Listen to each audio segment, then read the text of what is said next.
This tale recounts the journey I experienced through the seasons of spring to the early signs of fall, 12 harvests ago. I boarded on my vessel named the Epimeno. It was originally constructed by my uncle, who made a living selling ships. This particular ship was sold to my father, who had ambitions of making a small fortune through mercantile pursuits. However, he had become ill with a sickness not long after purchasing the boat, which left him lame in the right arm and blind in both eyes. Soon after his passing, I took over control of the boat and followed suit in his unfeasible ambitions. At that point, I had been sailing for a mere 4 years. I had amassed a comfortable sum of coin and had become largely complacent with my lot in life. On that day, my crew of 3 men had been unavailable. They were out drinking the night before and were for the most part unruly to work with. I made the decision to fire them and quickly hire a new crew at the port. It was a bold choice, but necessary nonetheless. I looked at my prospects, a collection of unguided youths, not dissimilar to myself at the time, stand before me. I picked a few out based on appearance. There was no time for any further examination. They were named Fergus, Mundell, and Pomdell. After a slight bout of introductions, we prepared the Epimeno for her voyage. We were to be headed to a town whose name I cannot recall. There was a large tree, or perhaps the remnants of one, that the town was built upon. It's not relevant to the story either way. We set sail from the town of Gupmad, a place I was all too familiar with in its telltale aroma of fish mixed with sediment. As we ventured further into the bay, that smell was replaced with the ocean breeze. In truth, I loved the sea. It was about the only time I experienced a true sense of wonder, and I always felt a certain peace come over me that simply wasn't present on the land. There was still, however, a long journey ahead of us. The first 40 days were largely uneventful. I did get the chance to learn more about my new acquaintances. Fergus was a young man whose father had recently perished in battle. He was at a similar point that I was at his age. He had a distinct birthmark on his chin that was analogous to that of a spear. This was humorous because his main role on the ship was to spearfish. Pomdell was an older man, maybe late 30s, making him Olivar's senior. At times, I caught the feeling that he felt as if he should be the captain, as he'd been a seaman longer than all of us combined. All the same, he seemed to understand that the owner of the vessel takes command and ultimate authority. Finally, there was Mundell. Mundell was a quiet man, largely focused on his work. He was difficult to speak to, and as a result, he was very reserved.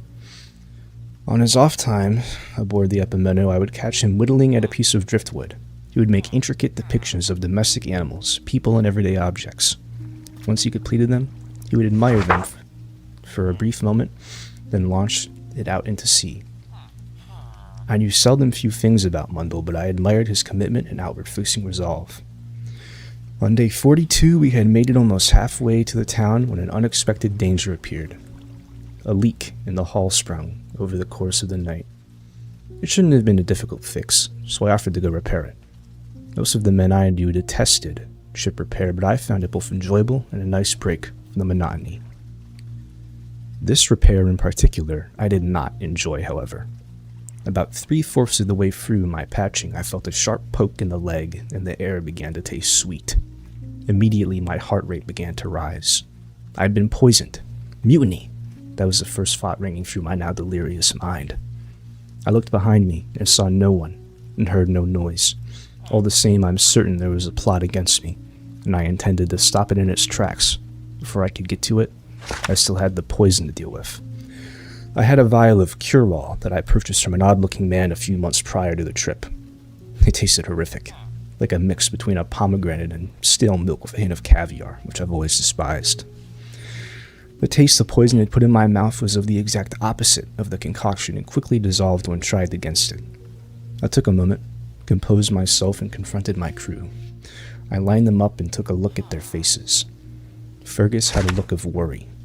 Mundell wasn't fazed in the slightest. Some may connect this to suspicion, but I had a feeling that he was innocent. I can't quite describe why, but it was an overwhelming feeling. Lastly, there was Pomdell. It had to have been him. It was a classic tale of a man who thought himself better than his superiors. "What do you know about poisoning?" I asked him. "Nothing much, Captain."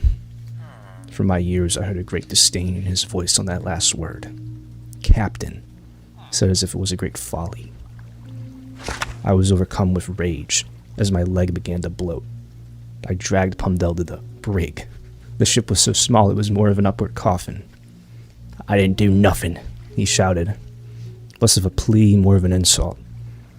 I locked him into the tomb, his foreseeable home until we arrive at our destination. Mundell began to protest, accusations of madness and abuse of power. "You can't just put him into that death trap, mate. It's an injustice." As I was about to retort, Fergus chimed in for the first time. "Captain was clearly made ill, and even has a mark on him to prove it. It had to have been someone." It was well said, and more kindly put together than what was stirring in my mind. "Oh, I see you taking his side then. All right." Mundell walked away. I had to thank Fergus for believing in me. I'm no monster, just a man who wants justice for an ailment brought upon him. I offered him some drink from my flask to ease his nerves, and reward him for his bravery. I've never had a son, or any kin for that matter, but I would want them to have the qualities of Fergus, and I still believe this as of now. I went to bed that night in a great agony, my very soul crying out for release. I took the last of my cure-all, and it carried me into slumber. I awoke delirious, into the taste of sugar in my mouth, a sweet smell emanating from my glands, and a saber pointed at my throat. "Don't move. Wouldn't want to lose that pretty face now, would we?" It was Mundell, and behind him was Pumdel.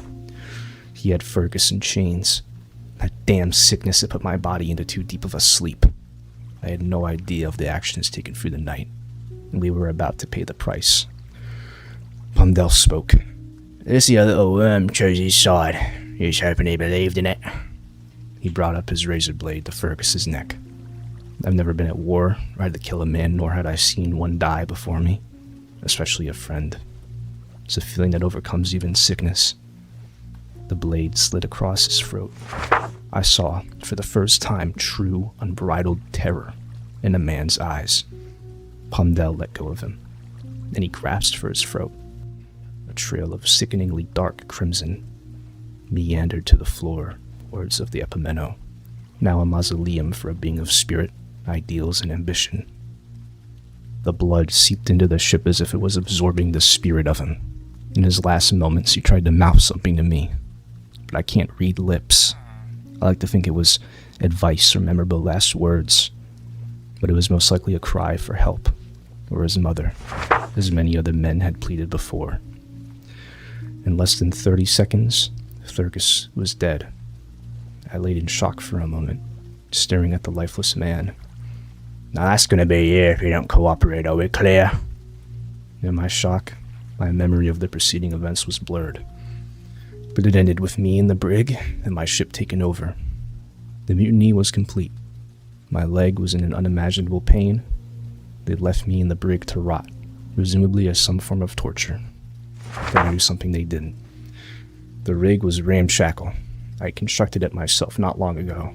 In the back right corner, the wall was unstable, and with about 20 hearty kicks with my good leg, it broke through.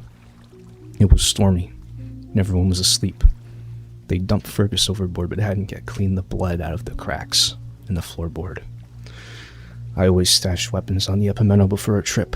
On the other side of an end table was a dagger. I acquired the tool and approached Mundell and Pumdel. They lied in slumber. How could they sleep after such heinous acts is beyond me? I developed a unique hate towards them. In my mind, they may as well have been the same person. Two sides of the same coin, as they say. I killed Mundell in his sleep, as he had the saber.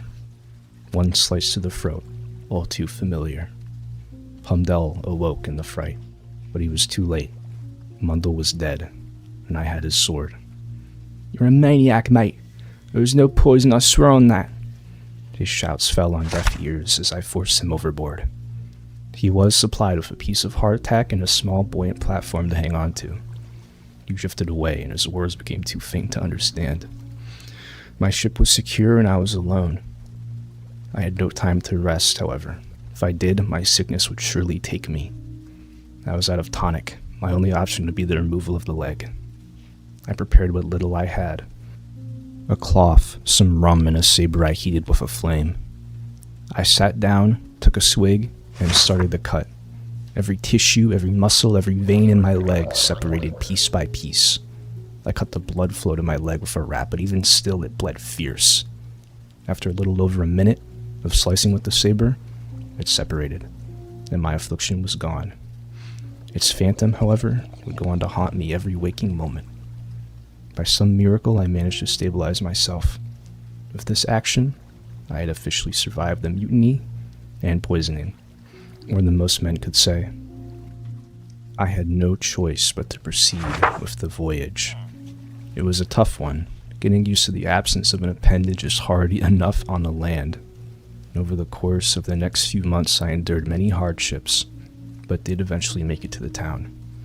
A shell of the man who boarded his vessel in Gupmad, shaped by a crucible that challenged his very mind. I still had one last thing to do: inspect the cargo manifest. Tools, wood, ivory, usual items. I came to the patched up hole in the ship, an area I tried my best to avoid. I inspected the cargo and found a ripped bag. This would have to be reported. I inspected the contents. Sharp pieces of a plant resembling sugarcane piercing out of the bag. I checked the manifest for what it was: 20 pounds of sweet stock.